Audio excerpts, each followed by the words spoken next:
n'a pas identifié les personnes, mais on sait qu'il y aurait 2 cas de coronavirus à la Morlaix. Donc, toute la ville est invitée tous les habitants de la Morlaix sont invités à rester chez eux.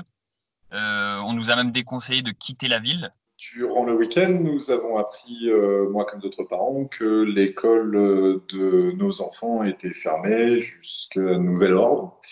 Aussi, ce matin, il a fallu nous débrouiller pour trouver des solutions de garde pour nos enfants.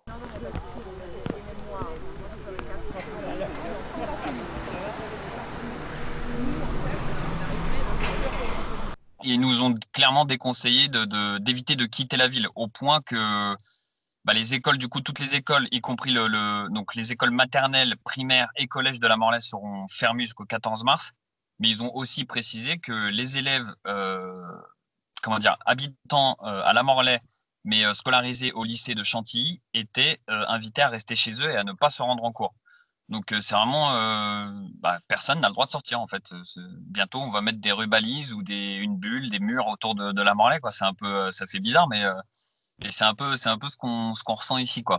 Mon fils est en garde alternée, une semaine sur deux chez sa maman, une semaine sur deux chez moi. Aussi, je ne suis concerné par ces 2 semaines que pour une semaine.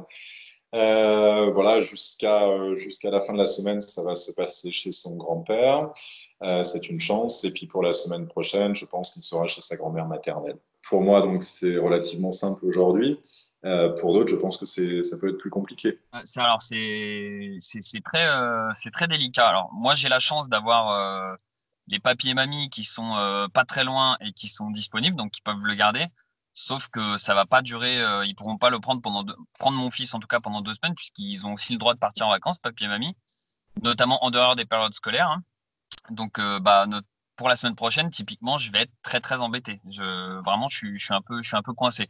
Reste la solution du télétravail ou pas, parce que il suffit que quelqu'un soit contaminé, ou moi je pourrais très bien être contaminé aussi sans le savoir. J'ai un couple d'amis aussi dont lui aussi, le mari, lui aussi travaille à l'aéroport Charles de Gaulle, dans le terminal 2F. Euh, Lui, c'est compliqué. Sa femme, elle travaille sur Chantilly et c'est carrément son employeur qui lui a proposé si elle voulait de télétravailler, parce qu'elle était clairement bloquée, quoi. Personne ne pouvait garder ses enfants. Elle en a 2, dont une petite fille qui a tout juste 1 an et demi, donc qui ne va même pas encore à l'école. C'est parce que au-delà de l'école, il y a aussi la crèche familiale, les assistantes maternelles. Tout le monde est stoppé à la Morlaix. Interdiction de faire garder ses enfants par une nounou, une assistante maternelle ou ce que vous voulez, quoi. Est-ce que vous avez entendu l'inquiétude des autres parents qui avaient justement davantage de difficultés pour faire garder leurs enfants?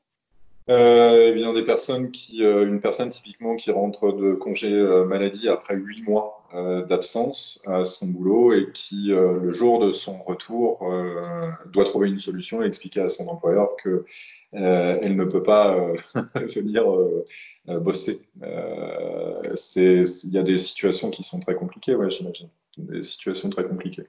Voilà, on attend, on reste chez nous. On nous a déconseillé de sortir de la ville. Bon, au bout d'un moment, on a quand même des impératifs. Moi, j'ai une femme enceinte. Je suis obligé de l'amener à l'hôpital où elle est suivie pour passer ses échographies, ou même le jour où elle va accoucher, si on est encore on est encore, comment dire, invité à rester chez nous ou quoi, il va falloir bouger à un moment.